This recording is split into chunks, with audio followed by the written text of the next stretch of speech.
Good evening बच्चों, मैं सिकंदर कुमार आप सभी का मेरे YouTube चैनल मिरेकल गोल में स्वागत है। आइए आज हम लोग क्लास स्टार्ट करते हैं एस्फीयर से, जो कि क्लास 10th का है। मैथ्स चल रहा है, मैथ में मेंसुरेशन चल रहा है और पिछले लेक्चर हम लोग पढ़े थे, कोन पढ़े थे और सिलेंडर पढ़े थे, ठीक ना। और आज हम लोग स्टार्ट करते हैं एस्फीयर से। मगर इसको हम लिख दिए हैं क्योंकि लिखने में टाइम लगता है, इसलिए पहले लिख दिए हैं ताकि टाइम बचेगा। तो आगे हम लोग प्रॉब्लम जो भी आगे पढ़ना होगा हम लोग पढ़ेंगे। देखो वो एस्फीयर मीन्स गोला हो गया बच्चे, देखो इस तरह से, ठीक ना। और उसका सेंटर होगा, जैसे फुटबॉल आपने देखा होगा, ठीक ना। फुटबॉल यानी एस्फीयर का यानी गोला का भाग का होता है, ठीक है, गोले की तरह होता है, ठीक है। तो यहाँ बीच मिडिल में सेंटर हो जाएगा और सेंटर से इस किनारे यानी सरकमफ्रेंस जो हुआ बच्चे, इसके बीच की दूरी, ठीक ना बाबू, समान दूरी होगा। मीन्स यहाँ से बच्चे देखो, यहाँ से इधर होगा या ए भी बराबर होगा, ठीक ना बाबू। यहाँ खींचो या फिर इधर खींच लो, जहाँ सेंटर से कहीं भी मिला लो आप, ठीक ना। और इस सभी का सभी आपस में बराबर होगा और जिसे हम आर से रिप्रेजेंट करते हैं बच्चे, ठीक ना। और जिसे हम लोग कहते हैं त्रिज्या कहते हैं, ठीक ना बाबू। तो गोला हो गया अच्छे। अब गोला का संपूर्ण पीठ क्षेत्रफल 4πr² होता है, ठीक ना। और गोला का वक्र पीठ क्षेत्रफल भी 4πr² ही होता है बाबू। दोनों का सेम होता है बच्चे, ध्यान रखना, ठीक ना। संपूर्ण पृष्ठ का क्षेत्रफल पूछेगा या फिर वक्र पृष्ठ का क्षेत्रफल पूछेगा, और दोनों का सेम होता है, एक ही फॉर्मूला होता है बाबू, ठीक ना। गोला का आयतन 4/3πr³ होता है। अब आ जाते बच्चे अर्धगोला में, ठीक ना, हेमिस्फीयर में। अब अर्धगोले का वक्र पृष्ठ का क्षेत्रफल, तो पूरा गोले का यानी गोला का संपूर्ण पृष्ठ क्षेत्रफल था बच्चे, या वक्र पृष्ठ क्षेत्रफल था 4πr²। तो आधा हाफ के लिए क्या होगा बच्चे, मान लो कि यहाँ से इसको हाफ कर दो, आप हाफ कर दो तो 2πr² इधर हो जाएगा और 2πr² इधर होगा, तभी तो दोनों जुड़ेगा, तो 4πr² होगा बाबू, ठीक है। तो हो जाएगा बच्चे 2πr² होगा बाबू। और अर्धगोला का आयतन 2/3πr³, क्योंकि पूरा गोला का आयतन है बच्चे 4/3πr³ है बच्चे। तो अर्धगोले के लिए क्या करना बच्चे पड़ेगा बाबू, 2 से भाग करना पड़ेगा बाबू। तो 2 से भाग करो तो 2 बचेगा, यानी 2/3πr³ हो जाएगा बच्चे। यानी अर्धगोला का आयतन जो होगा बाबू 2/3πr³ होगा। और यहाँ देखो बच्चे नेक्स्ट है बाबू, अर्धगोला का संपूर्ण पृष्ठ का क्षेत्रफल। संपूर्ण पृष्ठ कहने का मतलब बच्चे बाबू देखो, यहाँ से यहाँ तक, तो ये तो 2πr² हो गया यहाँ से यहाँ तक। फिर बच्चे ऊपर जो है बच्चे देखो, यह वृत्ताकार भाग है ना बाबू, यानी वृत्त के आकार का है, तो वृत्त का भी क्षेत्रफल इसी में जुड़ेगा। और वृत्त का क्षेत्रफल होता है बाबू πr² होता है। देन 2πr² प्लस में πr² पूरा हो जाएगा बाबू 3πr² हो जाएगा। यानी अर्धगोला का संपूर्ण पृष्ठ क्षेत्रफल होता है बच्चे 3πr² होता है, ठीक है बाबू। आइए हम लोग क्वेश्चन करते हैं।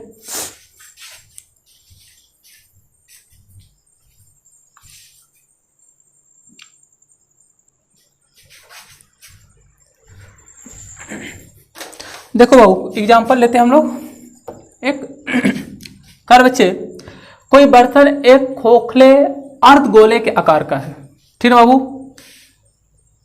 कोई बर्तन एक खोखले अर्धगोले के आकार का है जिसके ऊपर एक खोखला बेलन अध्यारोपित है। अर्धगोले का व्यास 14 सेंटीमीटर तथा उस पात्र की कुल ऊंचाई 13 सेंटीमीटर है। तो इस बर्तन की धारिता ज्ञात कीजिए। धारिता मीन्स आयतन होता है बच्चे, आयतन को ही धारिता कहा जाता है बाबू, ठीक ना। चलो यहाँ एक डायग्राम बना देते बच्चे। एक ना इस तरह से अर्धगोला है, ठीक ना बाबू, इस तरह से अर्धगोला है बच्चे। अब इसके ऊपर ना एक बेलन है बच्चे, खोखला बेलन है इस तरह से, इसके ऊपर में थोड़ा और छोटा करके बना देते हैं कुछ इस तरह से। चलो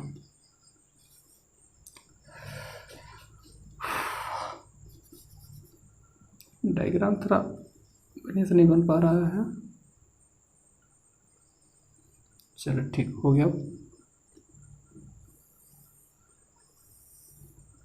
चलो इस तरह से, ठीक ना बाबू। और अर्धगोले का व्यास दिया हुआ है 14 सेंटीमीटर, तो इसका त्रिज्या जो होगा बाबू 7 सेंटीमीटर होगा। और टोटल पात्र की ऊंचाई दिया हुआ बच्चे यहाँ से यहाँ तक, यहाँ से यहाँ तक दिया हुआ बच्चे, देख लो यहाँ से यहाँ तक दिया है 13 सेंटीमीटर टोटल ऊंचाई। तो बच्चे तो इसकी ऊंचाई कितना होगा बेलन का, बेलन की ऊंचाई, तो टोटल ऊंचाई से ई वाला ऊंचाई घटा देंगे। तो बेलन की त्रिज्या इधर 7 सेंटीमीटर है, अरे सॉरी, हाँ ठीक है, बेलन की त्रिज्या 7 सेंटीमीटर, तो बेलन की त्रिज्या 7 सेंटीमीटर, वही 7 सेंटीमीटर जो होगा बाबू अर्धगोले का भी त्रिज्या होगा। तो अर्धगोले की त्रिज्या 7 सेंटीमीटर इधर, तो अर्ध इधर ड्रॉ करेंगे तो ये भी तो अर्धगोले की त्रिज्या ही होगा ना बाबू, बोलो त्रिज्या ही होगा ना बच्चे 7 सेंटीमीटर। और यहाँ से इस सेंटर बच्चे यहाँ से नीचे ये भी तो अर्धगोले की त्रिज्या निकालेगा बाबू, और ये भी कितना होगा बच्चे 7 सेंटीमीटर होगा। और समय चूंकि बाबू देखो यहाँ से इसका दूरी, यहाँ से इसका दूरी, इसका दूरी बराबर होगा, चूंकि क्या बच्चे गोले की अर्धगोले की त्रिज्या है बाबू, तो अर्धगोले की त्रिज्या या गोले की त्रिज्या होगा बच्चे, सब बराबर ना होगा बाबू, क्या क्लियर हो रहा है ना बाबू। तो बाबू देखो यहाँ से यहाँ तक 7 सेंटीमीटर और टोटल पात्र की ऊंचाई है 13 सेंटीमीटर, तो यहाँ से यहाँ तक मीन्स ई वाला हाइट, ठीक है बाबू, ई वाला हाइट जो होगा बेलन की ऊंचाई कहलाएगा। और बेलन की ऊंचाई निकलेगा बाबू 13 - 7 मीन्स कितना होगा बाबू 6 सेंटीमीटर। 6 सेंटीमीटर जो होगा बाबू बेलन की ऊंचाई हो जाएगा। देन इसको कर देते हैं h बराबर, है ना बाबू, यानी टोटल ऊंचाई से ई वाला ऊंचाई घटा देंगे तो यहाँ से ही ना बचेगा बाबू, यानी 6 सेंटीमीटर बचेगा। और ये 6 सेंटीमीटर किसकी ऊंचाई होगा, बेलन की ऊंचाई होगा। तब ये पूरा कहलाएगा बच्चे, पात्र कहलाएगा बच्चे। अब इसी पात्र का आयतन पूछ रहा है, तो बेलन के आयतन और अर्धगोले के आयतन दोनों को जोड़ दिया जाएगा बाबू, तो टोटल पात्र का आयतन निकल जाएगा। और उस समय चलिए यहाँ दिया है, जो जो दिया है आप लोग लिख लीजिएगा, हम डायरेक्ट क्वेश्चन बना रहे हैं, ठीक है बाबू। या लिख देते हैं पात्र का आयतन, ठीक है बाबू। अब पात्र में देखो बच्चे हो जाएगा बाबू अर्ध गोले का आयतन होगा, अर्धगोला का आयतन प्लस में बेलन का आयतन होगा, है ना बाबू। दोनों के आयतन को जोड़ देंगे अलग अलग निकाल करके, ठीक है। चलिए जगह नहीं है, हम यहां से बनाते हैं, ठीक ना बाबू। अर्धगोले का आयतन 2/3 पाई आर क्यू होता है बच्चे, और अर्धगोले का आयतन होता है पाई आर स्क्वायर एच होता है बाबू।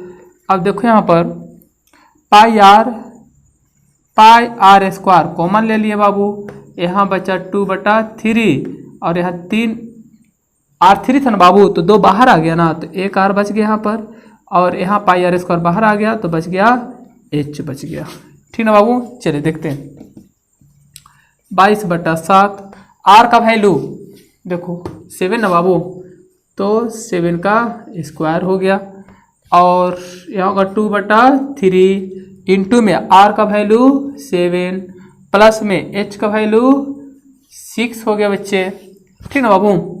चलिए देखते हैं, 1 7 से 1 7 कट गया, 7 दूनी 14 1 15 154 हो गया बच्चे यहाँ से यहाँ तक, ठीक ना। और इसको 7 दूनी 14/3 हो गया बच्चे, प्लस में 6 हो गया। चलिए यहाँ से बनाते हैं बाबू, बराबर में 154 इंटू, याद देखो बच्चे 6 का 18 हो जाएगा बाबू, यानी 14 प्लस 18/3 हो गया बच्चे, यानी 154 इंटू में 8 4 12 हो गया, 2 1 3 हो गया, बटे में 3 हो गया, ठीक ना बाबू। अब एक काम करो, इस सबको मल्टीपल कर देना, ठीक ना, सेट 2 होगा। बाबू कह रहा है एक ठोस खिलौना एक अर्धगोले के आकार का है, ठीक है बाबू। देखो नीचे हम बनाए हुए हैं, डायग्राम पहले ही बना दिए, बनाने में टाइम लगता है इसलिए। अर्धगोले का आकार का है, जिस पर एक लंबवृत्तीय शंकु आरोपित है। देखना बाबू, पहले एक अर्धगोला है, ठीक ना बाबू, और इसी के ऊपर एक शंकु ऐसे है, ठीक है बच्चे, इस तरह शंकु है। इस शंकु की ऊंचाई 2 सेंटीमीटर है। शंकु की ऊंचाई मीन्स यहाँ से यहाँ तक, ठीक है। यू वाला जो ऊंचाई है, ठीक ना, ये 2 मीटर। तो यहाँ से मीन्स इस शंकु की ऊंचाई, तो बेलन हो गया है, शंकु की ऊंचाई मीन्स यहाँ से यहाँ तक, देखो ई वाला, ठीक ना, ई वाला h कर देते हैं, इसको 2 सेंटीमीटर है बाबू। और आधार का व्यास 4 सेंटीमीटर। अब इसी शंकु का देखो, इस शंकु है बच्चे, शंकु का आधार का व्यास, ही ना व्यास हुआ बच्चे, व्यास है बाबू 4 सेंटीमीटर, तो त्रिज्या होगा बाबू 2 सेंटीमीटर। मीन्स यहाँ से ई जो त्रिज्या हुआ बच्चे r 2 सेंटीमीटर। अब ये जो त्रिज्या बच्चे, शंकु का त्रिज्या हुआ 2 सेंटीमीटर, और यही त्रिज्या अर्धगोला का भी हो जाएगा बच्चे 2 सेंटीमीटर, और यही त्रिज्या बच्चे बेलन का भी हो जाएगा बाबू। यानी शंकु, बेलन और अर्धगोले का त्रिज्या जो है बच्चे समान है, और वह त्रिज्या है बाबू 2 सेंटीमीटर का। देखते हैं आगे। इस खिलौने का आयतन निर्धारित कीजिए। यदि एक लंबवृत्तीय बेलन इस खिलौने के परिगत, मतलब बाहर की तरफ परिगत हो, और बेलन और खिलौने के आयतनों का अंतर भी पूछ रहा है बाबू, ठीक ना। सबसे पहले पूछ रहे बच्चे कि ये जो खिलौने बना है, यानी अर्धगोले के ऊपर शंकु है, इसका आयतन निकालने के लिए बोल रहे बाबू, ठीक है। इसके बाद बोल रहे बच्चे कि इसके बाहर एक देख लो, एक बेलन है बाबू, ठीक ना। तो इस बेलन और इस खिलौने का अंतर पूछ रहे बच्चे, ठीक ना। देखो बेलन और खिलौने का आयतनों का अंतर पूछ रहे बाबू, तो बड़ा आसान है बच्चे। तो पहले ना एक काम करते हैं, एक खिलौने का आयतन निकाल लेते हैं। तो खिलौने के आयतन में बाबू देखो, एक अर्धगोला है और दूसरा शंकु है, दोनों के आयतन को निकाल करके जोड़ देंगे बाबू, तो ये पूरा खिलौने का आयतन निकल जाएगा, ठीक ना बाबू। चलिए बढ़ते हैं हम लोग।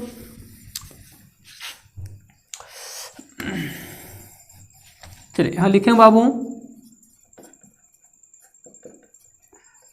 खिलौने का आयतन। अब खिलौने के आयतन के लिए बाबू देखो, एक शंक्वाकार भाग है और दूसरा अर्धगोला है। तब लिखेंगे बाबू शंकु का आयतन प्लस में, नीचे लिख देते हैं,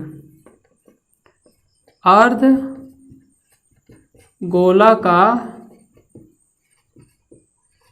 आयतन, ठीक ना बाबू। चलो यहां से बनाते बच्चे, इधर जगह नहीं बचेगी इसलिए। अब शंकु का आयतन होता है बच्चे 1/3 पाई r स्क्वायर h होता है, फॉर्मूला याद कर लेना बाबू। प्लस में अर्धगोले का आयतन 2/3 पाई r क्यू। अब देखो बाबू 1/3 यहाँ है, 1/3 यहाँ भी दिख रहा है, मतलब 2/3 है, लेकिन 1/3 चल जाएगा कॉमन, 1/3 बाहर निकाल दिए। पाई दोनों में है, पाई कॉमन ले लिए। आर स्क्वायर यहाँ है, आर स्क्वायर यहाँ है, तो आर स्क्वायर का भी कॉमन ले लिए बच्चे। बच्चा बाबू h और प्लस में यहाँ 2r बच गया बाबू, ठीक ना। चलिए देखते हैं 1/3। पाई का वैल्यू दिया तो नहीं है, चलो पाई को पाई के फॉर्म में रहने देते हैं। r का वैल्यू 2 का स्क्वायर हो गया, h का वैल्यू 2 है, r का वैल्यू यहाँ पर 2 का, सॉरी स्क्वायर नहीं होगा, 2a होगा, सॉरी इंटू में 2 हो जाएगा बाबू। देखो ना 2 का 2 हो गया, r का वैल्यू 2 हो गया बाबू, और h का भी वैल्यू यहाँ क्या है बच्चे 2 है बाबू, ठीक ना। देन हो जाएगा, या देखो बच्चे 2 दूनी 4, यानी 4 पाई बटे में 3 इंटू में, देखो यहाँ 2 दूनी 4, 4 आदू 6 हो जाएगा बच्चे, इंटू में 6, इसको कैंसिल कर दो बच्चे, 2 हो जाएगा, यानी 4 दूनी 8 पाई सेंटीमीटर क्यूब। चलो खिलौने का आयतन निकल गया बच्चे, ठीक है बाबू। अब निकालना है बेलन और खिलौने के आयतनों का अंतर निकालना है, तो इसके लिए ना बाबू हम फिर से इसको इरेज कर देते हैं। तो अब ना यहाँ बेलन का आयतन निकालेंगे, बेलन का आयतन में से घटाना है बाबू, ठीक ना। बेलन और खिलौने के आयतन का अंतर है ना बाबू, यहाँ लिख देते हैं शॉर्ट में आयतनों में अंतर, ठीक ना। बेलन, तो पहले बेलन का आयतन, बेलन का आयतन माइनस में खिलौने का आयतन, खिलौने का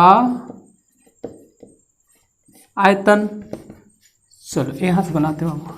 बेलन का आयतन पाई आर स्क्वायर एच और खिलौने का आयतन यहाँ तो निकाले थे ना बाबू 8 पाई सेंटीमीटर क्यूब, जो यूनिट छोड़ देते हैं 8 पाई।